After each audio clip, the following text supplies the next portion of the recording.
사랑하는 아버지, 우리 귀한 성도님들이 오늘 주일 이렇게 전에 모여서 하나님 앞에 있게 하심을 진심으로 감사하고, 오늘도 우리의 생명의 주가 되신 주님 말씀을 통해서 또 한번 오늘 우리의 마음 가운데 작은 다짐과 결단이 있는 시간이 되기를 원합니다. 주님 한 분 한 분 그 심령 가운데 주님이 친히 말씀하여 주시옵소서. 예수님 이름으로 기도합니다. 아멘. 오늘은 하루요 그 시리즈 설교가 아니라 그냥 단편 설교입니다. 창세기 19장 12절에서 17절 우리 본문 말씀을 먼저 읽고 시작하겠습니다. 저하고 한 절씩 우리 교독합니다. 그 사람들이 롯에게 이르되 이외에 내게 속한 자가 또 있느냐? 내 사위나 자녀나 성 중에 내게 속한 자들을 다 성 밖으로 이끌어내라. 그들에 대한 부르짖음이 여호와 앞에 크므로 여호와께서 이곳을 멸하시려고 변하셨느니 우리가 멸하리. 롯이 나가서 그 딸들과 결혼할 사위들에게 말하여 이르기를 여호와께서 이 성을 멸하실 터이니 너희는 일어나 이곳에서 떠나라 하되 그의 사위들은 농담으로 여겼더라. 동틀 때 천사가 롯을 재촉하여 이르되 일어나 여기 있는 내 아내와 두 딸을 이끌어내라. 이 성의 죄악 중에 함께 멸망할까 하노라. 그러나 롯이 지체하매 그 사람들이 롯의 손과 그 아내의 손과 두 딸의 손을 잡아 인도하여 성 밖에 두니 여호와께서 그에게 자비를 더하심이었더라. 그 사람들이 그들을 밖으로 이끌어낸 후에 이르되 도망하여 생명을 보존하라. 돌아보거나 들에 머물지 말고 산으로 도망하여 멸망함을 면하라. 아멘. 오늘 이 내용은 여러분들이 익히 잘 압니다. 소돔과 고모라 이야기, 롯의 가정이 이제 구출되는 이야기, 구원받는 이야기, 이렇게 볼 수 있습니다. 이에 앞서서 우리 창세기 13장 10절 말씀을 잠깐 여러분이 좀 참고로 봐주시면요, 제가 읽을게요.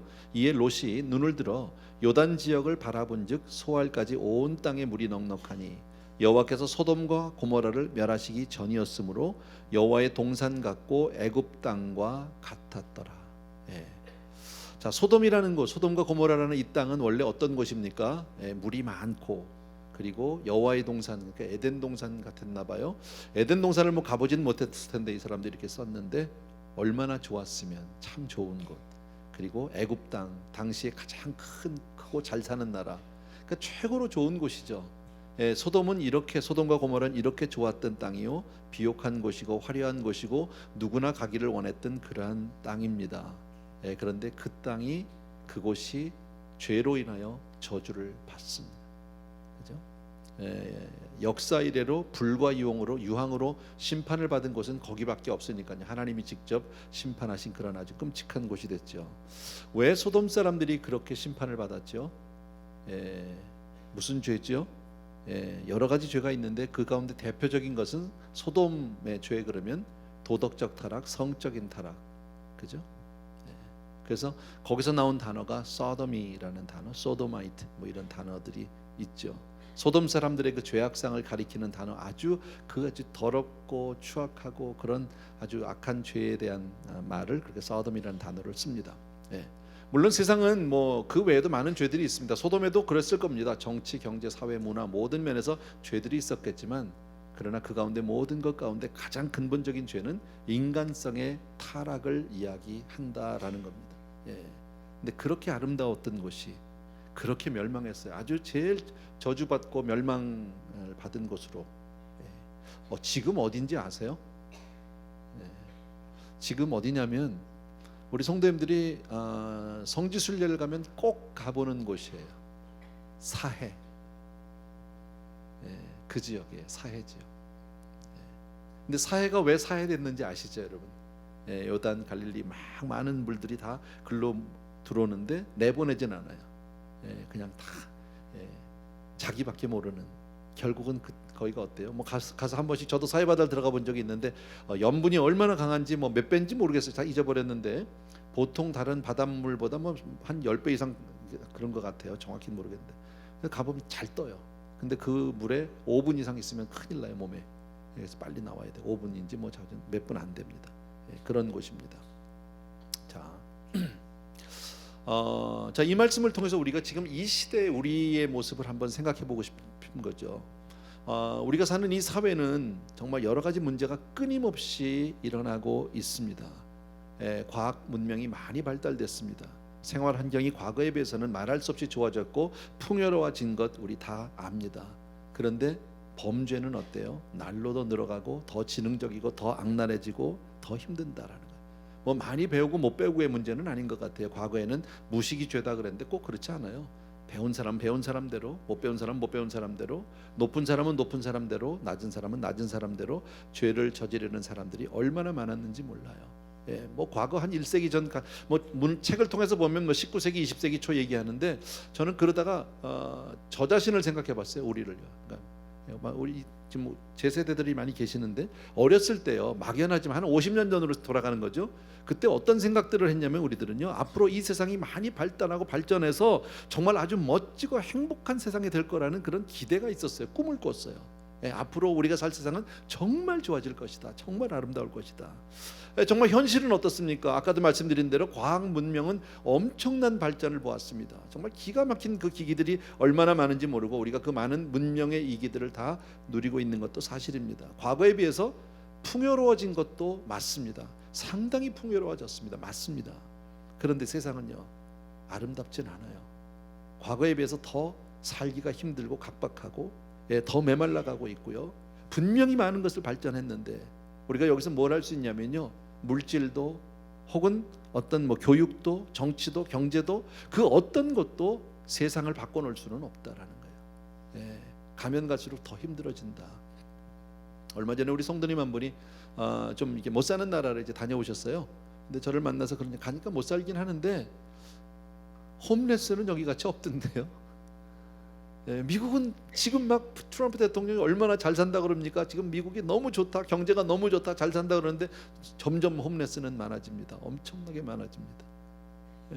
미국 가서 산 지가 거의 40년 가까이 되는데요, 이제 이렇게 많은 적은 없었습니다. 여러분도 뭐 다 아실 겁니다. 이렇게 많은 적은 없었다. 사람들은 핵이 문제라고 떠듭니다. 북한이 문제다, 뭐 중동이 문제다, 뭐 서로 막 문제가 있다고 합니다.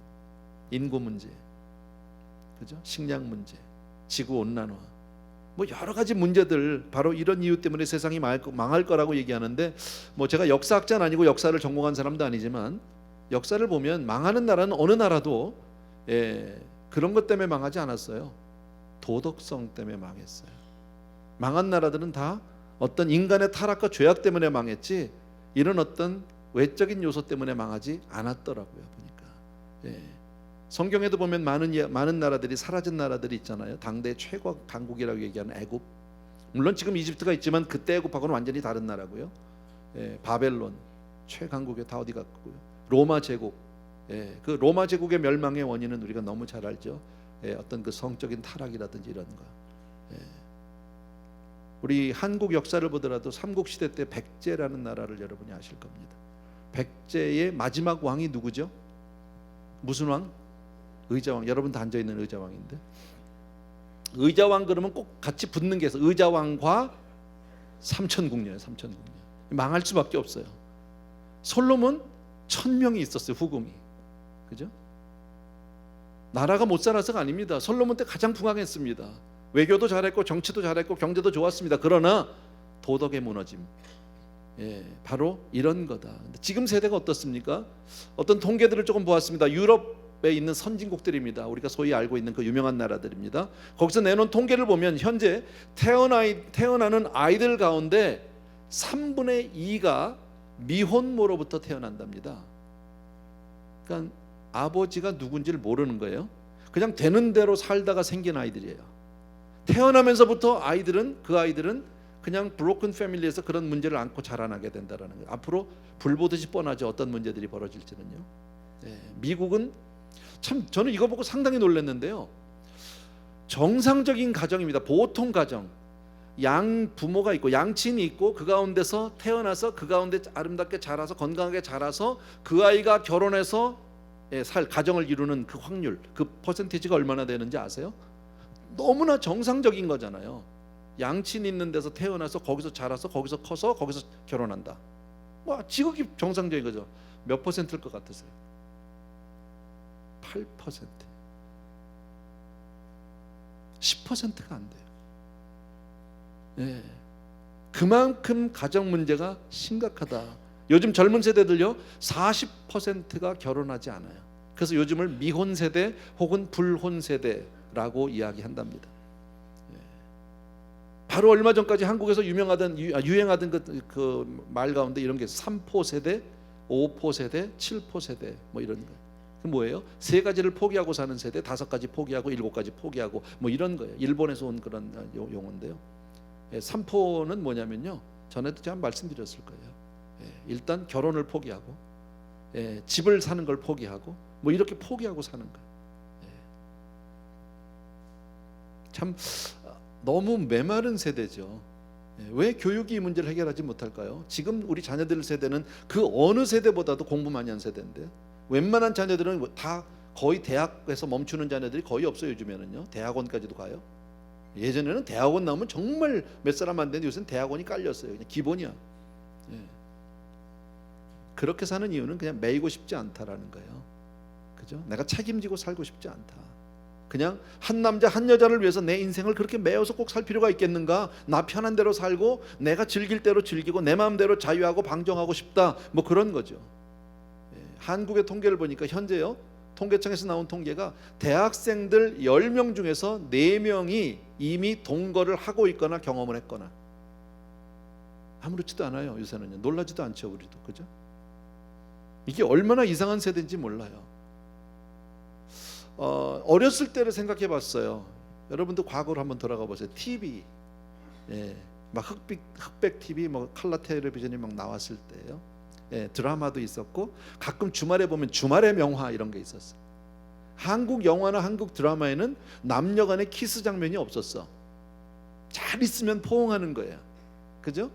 그러다가 이제 외화를 보면 주말의 명화 이런 걸 보면 혹시 남녀간의 키스 장면이 나오는 게 있어. 그러면 어떻게 했냐면 그 남녀간에 이렇게 키스하는 장면 그 부분을 이렇게 뿌옇게 지워. 알죠? 그러면서도 우린 그거 보면서 뭐라고 그랬어요? 어머머머머머 이랬어요. 그게 우리는 그때 정말 충격적이고 받아들일 수 없는 거예요. 요즘은요. 거기에 비해서 우리가 얼마나 많이 달라졌는지 몰라요. 요즘에는 뭐 남녀간의 키스 장면은 일도 아니에요. 그보다 더한 것들이 얼마나 적나라하게 나오고 있는지 모르니까 조금씩 세상은 우리를 타락시켜 왔어요. 저는 어렸을 때 타잔부터 그랬다고 생각해요. 뭐 그전인지 모르지만요. 그 타잔 영화를 보면요, 남자들은 다 그런 사파리 옷 같은 거 입고 긴팔 입고 다 있는데 여자만 란닝구 하나 입혀놔요. 그죠? 그런 영화를 보면 이상하게 여자 배우는 다 런닝셔츠 하나 입고 다 내놓고 있어요. 남자들은 다 입고. 참 무서운 세대입니다. 여러분, 지금 이런 이야기들 제가 왜 하느냐면 지금 우리가 살고 있는 이 시대가 소돔 고모라 시대보다 낫다고 할 수 있을까? 어떻게 생각하십니까? 이 세대가 왜 이렇게 되어져 버렸습니까? 왜 이렇게 타락했습니까? 근데 분명한 거는 뭐 왜냐 누구냐를 탓하기 전에 성경을 통해서 우리가 분명히 알 수 있는 건 뭡니까? 이렇게 죄악이 관영하고 도덕이 무너지고 이제 정이 이렇게 무너져 버리면 그 다음 거는 뭐예요? 하나님의 심판밖에 없다라는 사실이에요. 지금 남아있는 우리가 살고 있는 시대의 심각성을 우리가 조금 알고 살아야 되지 않을까? 오늘 본문의 이야기는 창세기 19장 이야기는 우리들이 너무너무 잘 아는 이야기입니다. 한마디로 얘기하면 롯과 그의 가족이 멸망당하는 세상 가운데서 그들을 구출해내는 하나님의 구원 작전이에요. 그렇게 볼 수 있어요. 롯은 어떤 사람입니까? 아브라함과 함께 갈대아 우르를 떠나서 함께 갔던 사람이야. 우리식으로 생각하면 아브라함하고 같이 교회 다녔어요. 신앙의 여정을 같이 시작했어요. 그런데 아브라함은 항상 하나님을 향해 꼭 하나님의 말씀을 사모했는데 롯은요, 세상을 바라보고 자기 꿈을 가지고 자기 어떤 욕심을 가지고 살았어요. 그게 다른 거예요. 교회는 다녔어요. 안 다닌 게 아니에요. 그러다가 그는 어느 날 나는 조금 더 잘 살고 싶다. 나는 세상에서 성공하고 싶다. 그리고 소돔 땅을 택한 거죠. 그리고 갔어요. 잘 될 것 같았어요. 거기만 가면 내가 잘 살 수 있고 더 행복할 것 같고 아이들 잘 키울 거라고 생각했어요. 아마 처음에 갔을 땐 다 좋았을 거예요. 우리는 롯의 이야기를 너무 잘하니까 제가 그냥 쉽게 말합니다. 그런데 그가 살아가면서 어떻습니까? 살면 살수록 그 인생은 매우 괴롭다는 거예요. 매우 힘들다는 거예요. 결국 롯은 그 일대에서 가장 비참한 사람으로 그의 인생을 마감하고 있는데 이게 뭘 얘기하나요? 하나님을 떠난 인생의 결국이 이렇다라는 것을 단적으로 우리에게 보여주고 있다라는 거예요. 자, 1절과 2절을 잠깐 보겠습니다. 창세기 19장 1절과 2절입니다. 스크린이 나올 거예요. 같이 한번 읽어볼까요? 시작. 저녁 때에 그 두 천사가 소돔에 이르니 마침 롯이 소돔 성문에 앉아 있다가 그들을 보고 일어나 영접하고 땅에 엎드려 절하며 이르되 내 주여 돌이켜 종의 집으로 들어와 발을 씻고 주무시고 일찍이 일어나 갈 길을 가소서. 그들이 이르되 아니라 우리가 거리에서 밤을 새우리라. 예. 자, 저녁 때에 그랬어요. 저녁 때에. 예. 저녁 때는 이제 일 마치고 집에 들어가는 때예요. 근데 롯은 저녁 때 집에 안 가고 성에 앉아 있었어요. 성문에. 고대 신학자들이 얘기하면요, 그들에 의하면 성문에 앉았다는 얘기는 그 성에서 가장 힘 있는 자, 가장 뭐랄까 좀 성공한 자, 그런 사람이 된 거죠. 어째 보면 롯은 소돔 땅에 가서 아마 자기 청춘을 바쳐가면서 열심히 일했고 거기서 돈도 좀 모았을 것이고, 그리고 어느 정도 사회 지위도 가졌고, 그리고 성문에 앉을 정도의 위치, 지도자급이 된 것 같아요. 그런데 저녁에 집에 안 가고 지금 거기 앉아 있어요. 그리고 그러다가 천사를 만나게 됐어요. 예, 재밌는 사실은 뭐냐면 이게 롯이 하나님을 처음으로 인격적으로 만나는 사건이에요.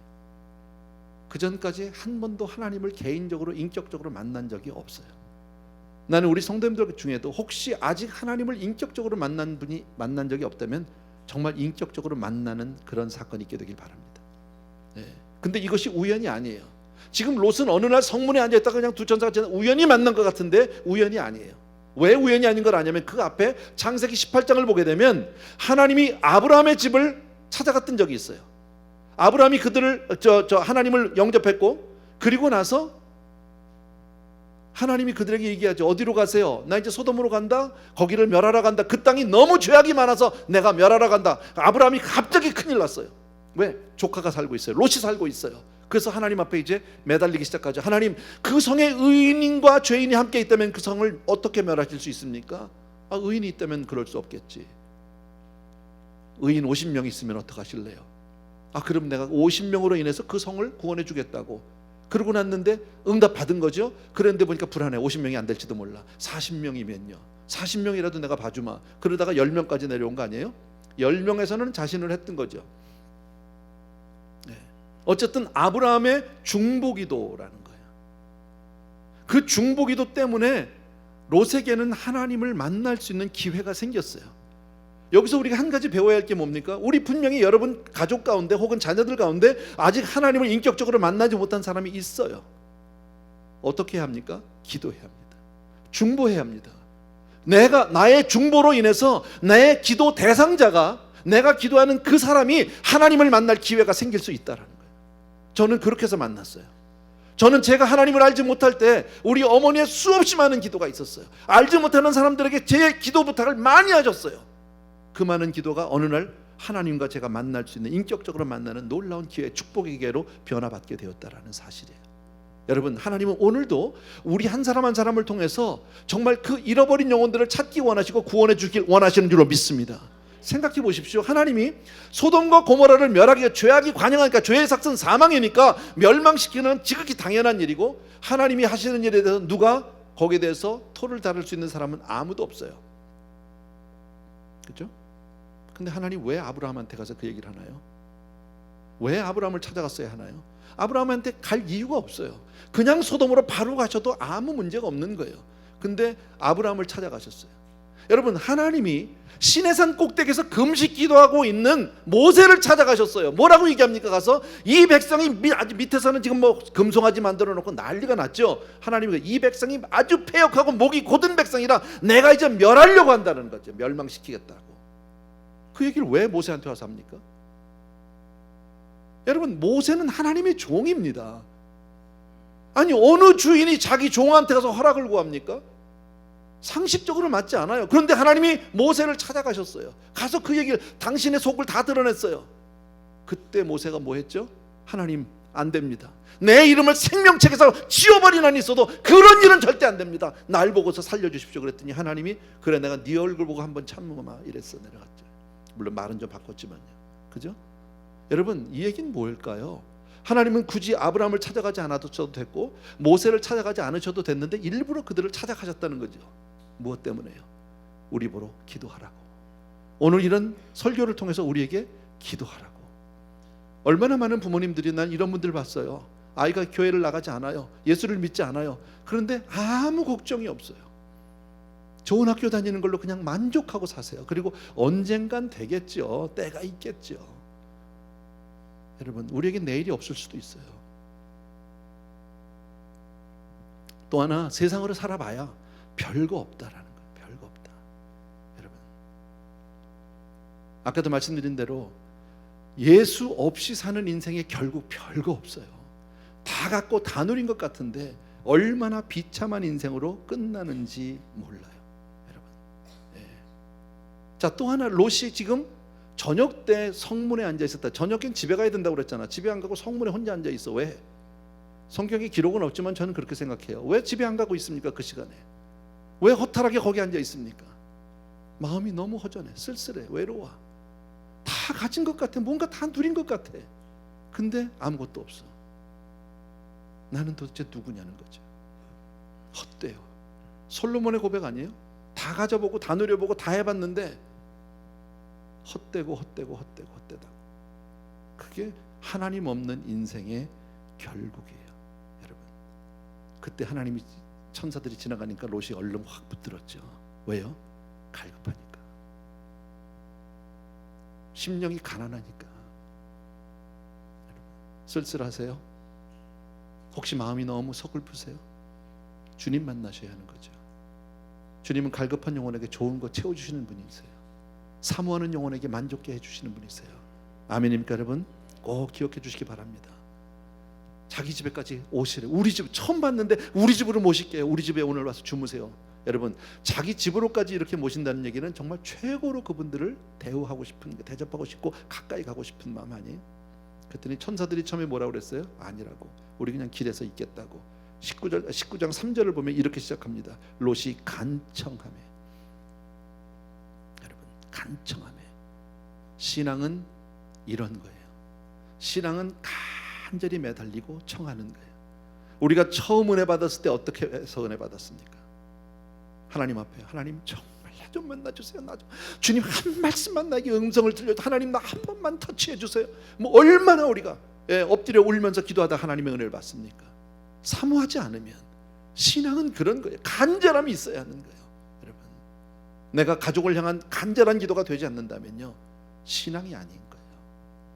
내가 정말 신앙에 대한 간절함이 있다면 정말 믿지 않는 가족을 위해서 죽기 살기로 기도하셔야 될 거예요. 여러분, 기도만 해도, 중보만 해도 구원받은 나는 저 간증이 있어요. 한기용 목사, 은혜하님교회 한기용 목사님이 청년 때예요. 은혜 받았어요.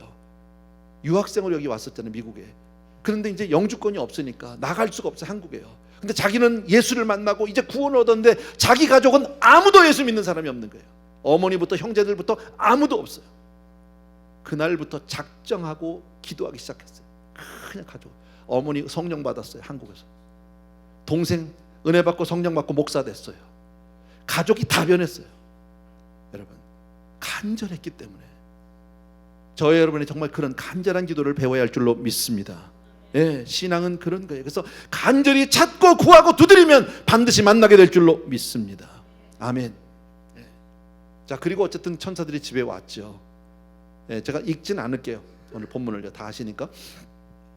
이 장면을 여러분이 다 기억할 거예요. 그랬더니 아마 천사들이 롯의 집에, 그러니까 누군지 모르겠지만 낯선 사람들이 롯의 집에 들어왔다는 이야기를 동네 사람들이 다 들었어요. 그리고 그냥 마을 사람들이 다 몰려들었는데 물혼남녀하고 그랬어요. 그냥 남자고 여자고 동네 사람 다 몰려들었어요. 그러고 가서 막 문을 두드리면서 내놓으라는 거야. 그 사람들 내놓으라고. 예, 나오느라고 우리가 지금 그 사람들하고 동성애를 하겠다, 상관하겠다, 지금 이러고 있어요. 예. 그래서 롯이 나가서 뭐라고 그러냐면요, 제발 좀 그러지 말라고. 우리 집에 온 손님이니까 제발 그러지 말라고. 근데 저는 이 이야기를 생각하면서, 생각해 보십시오. 롯이 비록 천사들을 영접하고 자기 집에 모시고 정말 이렇게 잘한 거 잘했어요. 귀한 거예요. 그럼에도 불구하고 롯은요, 소돔 사람 다 돼 있어요. 왜 그러냐면 막 내놓으라고, 그 사람들 내놓으라고 그러니까 아니라고 제발, 그분들은 우리 집에 온 손님이니까 건드리지 말고 대신 나한테 두 딸이 있다고, 아직 남자를 모르는 두 딸이 있는데 얘들 내줄 테니까 마음대로 하세요 그랬어요. 이건 뭐나 보자.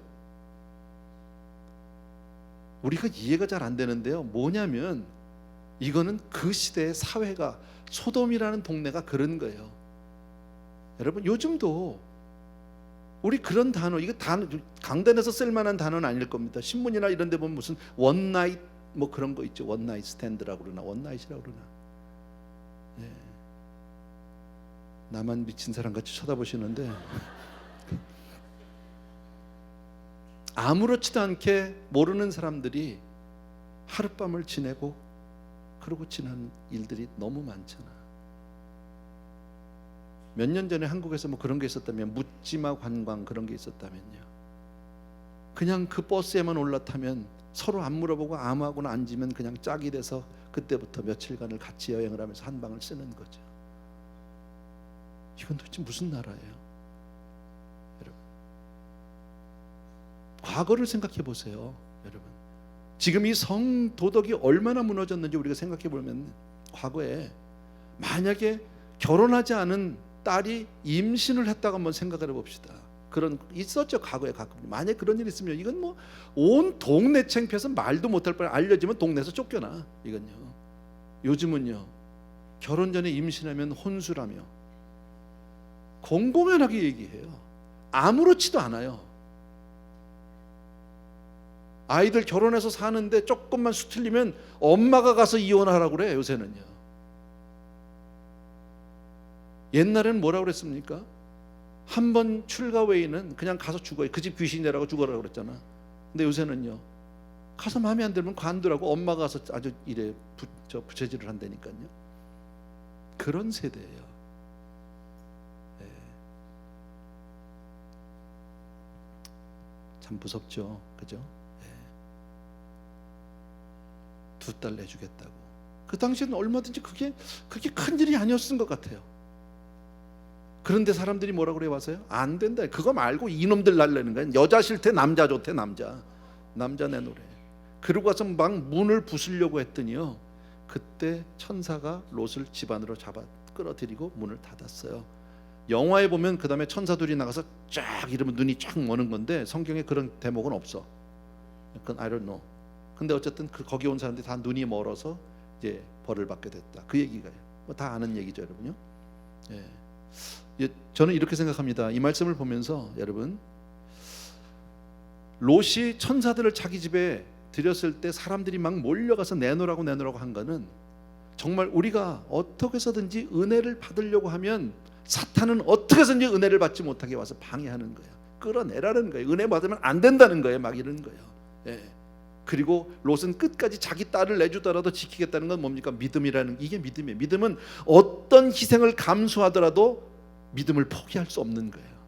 예, 왜? 생명이니까. 자기 생명을 걸고라도 믿음을 지켜야 하는 거예요. 우리가 예수 믿는다는 게 뭡니까? 이 세상에 살면서 우리 똑같이 생활하고 살고, 그렇게 세상 사람들이 좋아하는 거 우리도 똑같이 좋아합니다. 그러고 살지만 막상 이후에 믿음을 건드리게 되면 내가 물질도 포기할 수 있고 시간도 포기할 수 있고 내 자존심, 생명도 줄 수 있지만 믿음만큼은 줄 수 없다는 거예요. 마지막까지 내가 붙들고 있는 건 믿음인 줄로 믿습니다.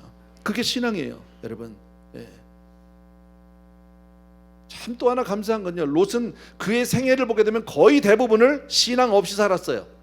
하나님 모르고 살았어요. 그런데 그 처음에 아브라함하고 같이 조금 교회 다녔던 거, 떠나오기 전에 조금 교회 다녔던 거, 그것 때문에.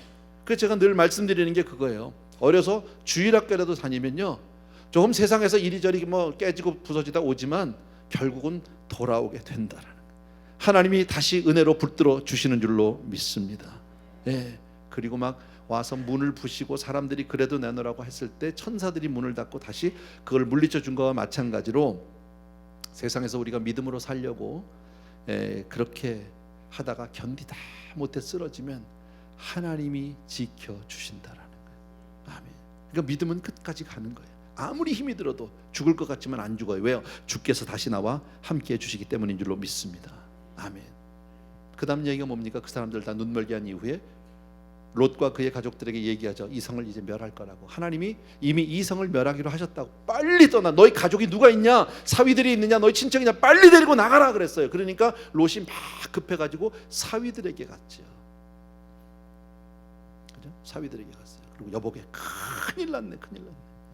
지금 하나님이 이 성을 멸했다. 지금 뒤를 돌아볼 시간이 없으니까 빨리 나가자고. 빨리 같이 가자고. 그러는데 성경에 뭐라 했냐면요. 제가 읽어드릴게요. 14절에 죄송합니다.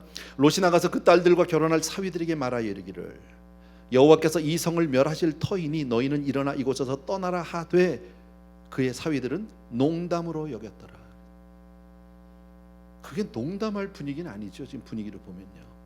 아주 심각하게 얘기하는 거죠. 정말 아주 절박하게 얘기하고 있는데 사위들은 장인이 하는 얘기를 농담으로 알았다는 거죠. 개떡같이 알은 거죠. 하나님의 말씀을 농담으로 여기지 않게 되기를 바랍니다. 저는 가끔 그런 분들을 봅니다. 전도를 하거나 복음을 전하려고 했을 때 너나 잘 믿어라 하는 분들이 있습니다. 내가 뭐라고 얘기하면 같지도 않은 어떤 자기 주서들은 어떤 그 잘못된 지식을 가지고 이리 되고 저리 되고 하면서 안 믿으려고 그러다가 결국 논쟁을 하자는 분들이 간혹 있습니다. 그리고 결국에 가서는 뭐라고 얘기합니까? 너나 잘 믿으라고. 나는 그냥 나대로 살겠다고. 냅두라고. 이런 분들이 있습니다. 하나님의 말씀을 아주 농담으로 여기는 거죠. 여러분, 노아의 홍수 때도 노아 때도 세상에 많은 사람들은 노아를 비웃고 조롱했습니다. 그리고 농담으로 여겼습니다. 그러나 마침내 하나님이 심판하실 때 그들은 다 멸망당했다라는 거예요. 아시죠? 15절 볼게요. 15절. 제가 읽을게요. 동틀 때의 천사가 롯을 재촉하여 이르되. 자, 동틀 때까지 못 새벽녘까지 밤새도록 사위들한테도 갔지만 정작 떠나지는 못하는 모습을 봐요. 일어나 여기 있는 내 아내와 두 딸을 이끌어내라. 이 성의 죄악 중에서 함께 멸망할까 하노라. 무슨 말이에요? 지체할 시간이 없다. 더 이상 네가 질질 끌 시간이 없다. 머무를 시간이 없다. 빨리 가야 한다. 뭘 얘기합니까? 구원은 이처럼 급한 것이다라는 겁니다. 어떤 분들에게 예수 믿으라고 자녀들 빨리 예수 믿게 하라면 천천히요. 뭐 때가 되겠죠. 언젠간 되겠죠, 여러분. 나중에 하죠. 뭐 이런 분들이 있어요, 여러분. 그런데 우리에겐 나중에 없을 수 있어요. 오늘 건강하다고 내일 건강하다는 보장도 없고요. 오늘 시간이 있다고 내일 시간이 있다는 보장도 없다는 거예요. 착각하지 않았으면 좋겠어요. 16절 읽고 마칠게요. 그러나 롯이 지체하며 그런데도 롯이 떠나지 못해요. 그 사람들이 롯의 손과 그 아내의 손과 두 딸의 손을 잡아 인도하여 성 밖에 두니 여호와께서 그들에게 자비를 더하심이었더라. 여호와께서 그들에게 자비를, 그런데도 못 나가고 왜 그럴까요? 일평생 내가 이룬 거예요. 일평생 내가 벌어놓은 거예요. 일평생 내가 여기서 내가 정말 청춘을 바쳐서 이룬 건데 하루아침에 떠나지지가 않는 거죠. 가는 건 알아. 예수 믿어야 되는 건 맞아. 그런데 지금 말고 나중에 하고 싶은 거예요. 지금은 조금 더 하고 싶은 게 있어요, 여러분. 그러니까 어떻게 했어요? 강제로 그냥 강권적으로 등을 뛰면서 팔을 잡아가지고 끌어내셨다. 하나님의 은혜인 줄로 믿습니다. 여러분, 그렇게라도 끌려 나오는 게 하나님의 사랑인 줄로 믿습니다. 오늘 본문의 내용은 뭐 여러분이 다 아는 이 내용입니다. 자, 이제 이것을 정리해 드리려고 합니다.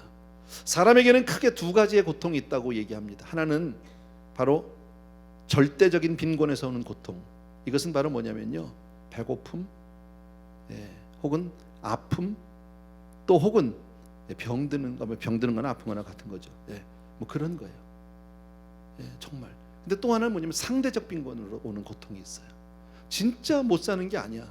근데 나가 보니까 딴 사람을 보니까 비교가 돼서 내가 너무 초라해지고 비참해지는 거예요. 예를 들면 이런 거예요.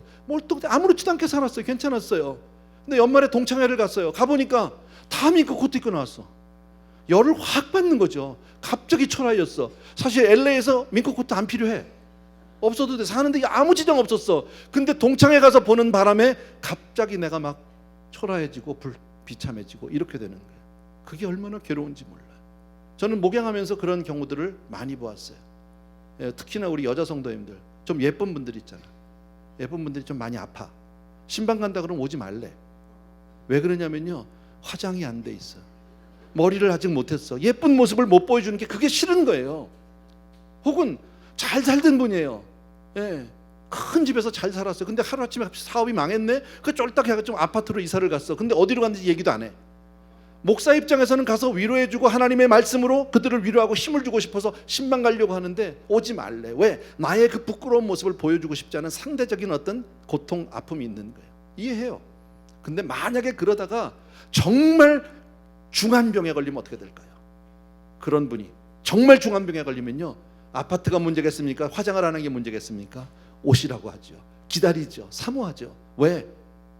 아까 처음에 우리가 상대적인 고통에서 느끼는 그 고통은, 상대적인 그 빈곤에서 느끼는 고통은 사실은 자존심과 체면의 문제인데, 조금 더 심각해지면 이거는 자존심, 체면을 뛰어넘어서 이거는 사느냐 죽느냐, 생명과 사망의 문제예요.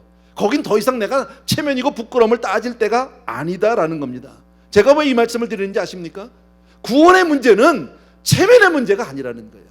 구원의 문제만큼은 자존심의 문제가 아니라는 거예요. 이건 지금 당장 지체할 수 없는, 조금 더 머무를 수 없는, 지금 당장 예수를 믿지 않으면 안 되는 문제다, 그 얘기. 여러분, 아까도 말씀드렸는데요, 오늘 롯의 이야기를 통해서 우리가 두 가지로 크게 정리할 수 있어요. 하나는 바로 뭐냐면, 롯 아까 보았잖아요. 아브라함과 달리 그는 자기의 뜻이 있었고 자기 꿈이 있었고 자기 생각에서 세상적인 가치관이 있었어요. 그리고 열심히 살았어요. 그게 나쁘다는 게 아니에요. 근데 그렇게 살았는데 인생이 뭐예요? 결국이 아주 비참하게 마쳤다. 다 가진 것 같은데 결국 아무것도 없고요. 다 얻은 것 같은데 아무것도 없고요. 두 번째는요, 세상적인 어떤 환경적인 어떤 소유적인 걸 떠나서 뭐가 또 없느냐? 참 인생이 그래요. 사람이요, 좀 덜 벌어도 인정을 받으면 사람이요 살 맛이 있어요. 목회의 재미가 거기 있는 거예요.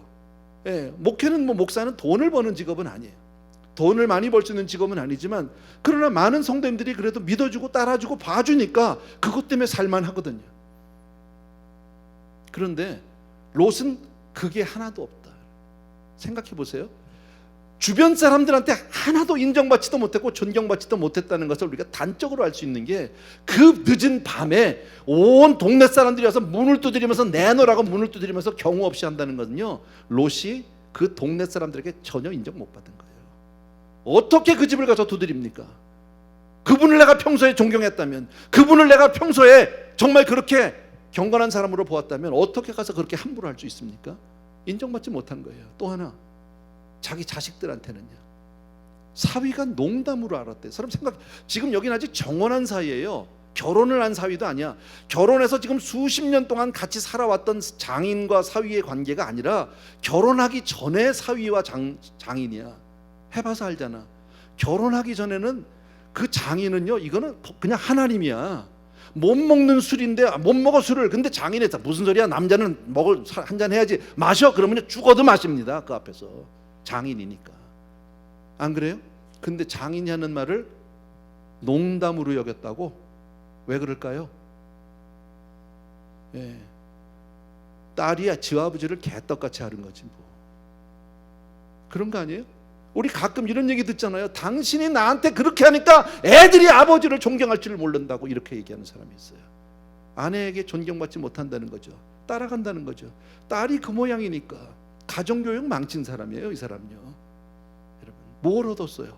세상에서 돈은 좀 벌었는지 몰라요. 남들이 그저 모르는 사람이 멀리서 보면, 아, 저 사람 돈 좀 벌었어, 있는 사람이야, 성공했네, 이럴지는 몰라요. 그런데 정작 자기는요, 주변 사람으로부터, 가족으로부터 아무도 인정해주지 않아요. 돈만 버는 사람이 되고 말았어요. 다 가진 것 같은데 아무것도 없고 허탈하고 쓸쓸하고 외롭고 불쌍하고 비참하고.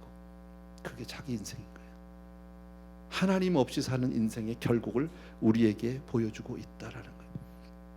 여러분, 정말 예상외로 뜻밖에도 우리 부모님들 가운데 가끔 그런 분들이 계세요. 아이들이 예수를 믿지 않습니다. 교회를 나가지 않습니다. 그런데 그렇게 고민 안 해요. 그것 때문에 그렇게 슬퍼하지 않으세요. 좋은 학교 다니는 걸로 그냥 만족하세요. 아이빌리그에 좋은 대학 다녔어요. 실제로 있었던 일입니다. 그런데 아이가요, 졸업반쯤 됐는데요, 마약하는 걸 알았어요. 부모가 난리가 났습니다. 애를 붙들고 네가 이러면 안 된다 막 하는데, 그때는 이미 too late, 안 들어요. 엄마가 몰라서 그렇대, 아빠가 몰라서 그렇대, 교수님도 하고 친구들 다 한대. 배운 사람들은 다 하는 거래. 대화가 되지 않아. 더 이상 부모 말을 들으려고 하지 않아요. 해피야? 자식 잘 키운 거예요? 제가 아는 집사님 가운데 전에 베버리힐 근처에서 세탁소를 하시는 분이 계셨어요.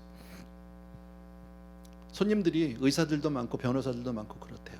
옷을 갖다 맡기면 빨래하기 전에 주머니들을 다 이렇게 한 번씩 뒤진대요. 혹시 뭐가 손님이 잊어버리고 잘못 넣은 게 있나 해서. 그러면 이제 손님이 잊어버린 거 있으면 이렇게 다시 뭡니까 봉투에다 넣어서 그 다음에 오시면 돌려드리고 이러는데, 이게 마약 기구가 너무 나오는 거야. 이 사람 저 사람 한두 개가 나오는 게 아니야. 고민이야 이분이야. 손님 주머니에서 나오니까 돌려주는 게 맞는데, 이걸 돌려주는 날에는 이 사람은 나한테 공식적으로 마약한다는 것을 드러내는 게 되니까 손님 떨어질 것 같아. 그 사람의 영혼을 걱정하는 게 아니야. 지금 손님이 떨어질 것 같아서 못 줘. 베벌리에 다 부자들이에요. 많이 배운 사람들이에요. 그게 정말 잘 산 인생일 수 있겠는가? 여러분, 예수만 믿고 세상을 등지고 살라는 뜻은 아니에요, 여러분. 그러나 인생에 정말 중요한 게 뭐냐, 여러분.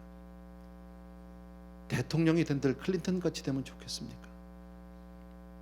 트럼프 같이 대통령 되면 좋겠습니까?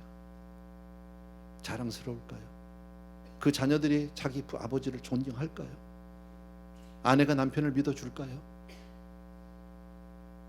그래도 그게 부러울까요, 사람들은? 마지막으로 아까 우리 보았던 본문 가운데 천사들이 나가라고 하는데 롯은 지체하고 나가지 못했어요. 갈등했어요. 그러나 하나님의 긍휼이 그들의 손을 강권적으로 붙잡아서 끌어내셨어요. 내가 지체하고 있을 때도 정말 이 더러운 세상에서 떠나게 하시는 하나님의 은혜, 정말 욕망으로부터 떠나게 하신 하나님의 강권적인 역사, 하나님의 사랑입니다. 우리가 그럴 때가 얼마나 많습니까? 억지로라도, 여러분, 교회 집회가 있다면 바빠도 힘들어도 가기 싫어도 나오는 거예요. 강권적으로 나오는 거예요. 나오라고 하니까. 여러분, 그걸 잘 안 되거들랑, 내 의지로 잘 안 되거들랑 책임을 맡으면 돼요. 구역장이 되면 나와야 될 거 아니야. 교구장이 되면 딴 사람은 안 나도 나와야 될 거 아니야. 싫어도 새벽기도 해야 될 거 아니야. 예. 아니면 하다못해 매주일 예배 전에 강대상 닦는 잡을 하나 잡어, 봉사를요. 내가 안 가면 강대상을 못 닦아서 목사님이 안 올라가. 그래 볼까 한번요? 누가 안 닦아주면 안 올라가기로? 그러면 자기는 와야 될 거 아니야. 뭐 예를 든다면요, 그런 거예요, 여러분. 오늘 이 이야기는 여러분, 저와 여러분이 전혀 모르지 않아요.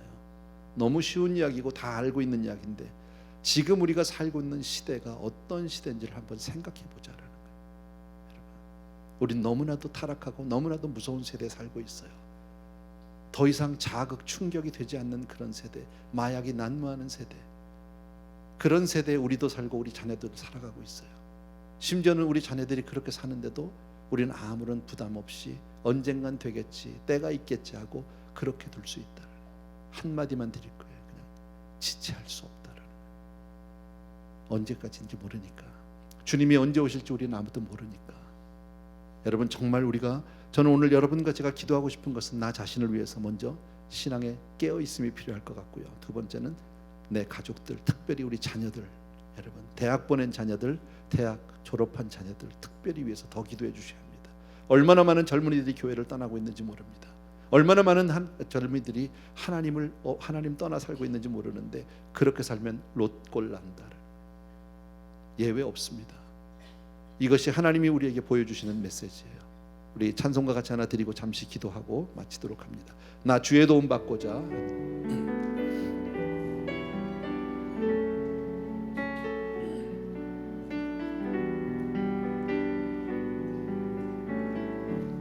나 주의 도움 받고자. 나 주의 도움 받고자 주 예수님께 빕니다. 그 구원 허락하시사 날 받아주소서. 큰 죄에 빠져 영죽을, 큰 죄에 빠져 영죽을 날 위해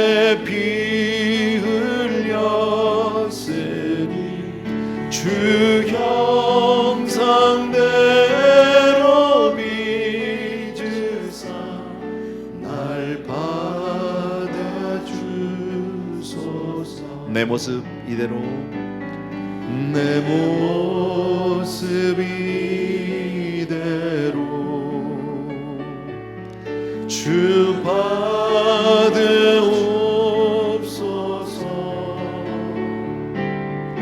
날 위해 돌아가신 주 날 받아주소서. 반주만 해주시고요. 우리 잠시 기도합니다. 말씀드린 대로 먼저는 나의 신앙을 위해서, 그리고 우리 가족들, 특별히 우리 자녀들 위해서 잠시 기도하는 시간 같습니다. 함께 기도합니다. 은혜로우신 우리 아버지 하나님, 오늘 이 이야기를 우리들이 듣습니다. 지체할 수 없는 아버지 하나님 구원의 문제요, 생명의 문제요. 아버지 하나님, 정말 우리 불쌍히 여겨 주셔서 우리들이 언제부턴가 너무나도 안일하게 그저 때가 되면 되어지겠지 아버지 하는 그런 안일함 가운데 있었음을 용서하여 주시옵소서. 사랑하는 우리 아버지 하나님, 우리 귀한 성도님들의 삶 가운데 우리 자녀들을 특별히 기억해 주시기 원하고, 대학에 가 있는 자녀들, 또 대학을 졸업해서 아버지 이미 사회 가운데 나가 있는 자녀들, 또 결혼한 자녀들도 있을 것입니다. 하나님이 모든 자녀들에서 우리들이 정말 눈물로 기도하고 중보하는 사람 되게 하여 주시옵소서. 아브라함의 기도로 롯이 구원을 받습니다. 모세의 기도로 이스라엘 백성이 살아납니다. 살아는 내 아버지의 우리들로 하여금 오늘 이 말씀을 듣고 우리 가족들을 위해서, 자녀들을 위해서 우리 중보하라고 말씀하신 아버지, 지체할 수 없이, 머무를 수 없이, 미뤄둘 수 없이 그렇게 우리들이 하나님 앞에 기도하는 정말 아버지의 중보로 하나님께 메어 달리는 우리가 될 수 있도록 도와주시옵소서. 우리 자녀들을 불쌍히 여겨 주시옵소서. 감사합니다. 예수님 이름으로 기도합니다. 아멘. 조용히 자리에서 일어나셔서 우리 3절만 드립시다. 우리 내 힘과 결심 약하여 늘 깨어지기 쉬운 주 이름으로, 주 이름으로 구원해 날 받아주소서. 내 모습 이대로 내 모습 이대로 주 받아주소서.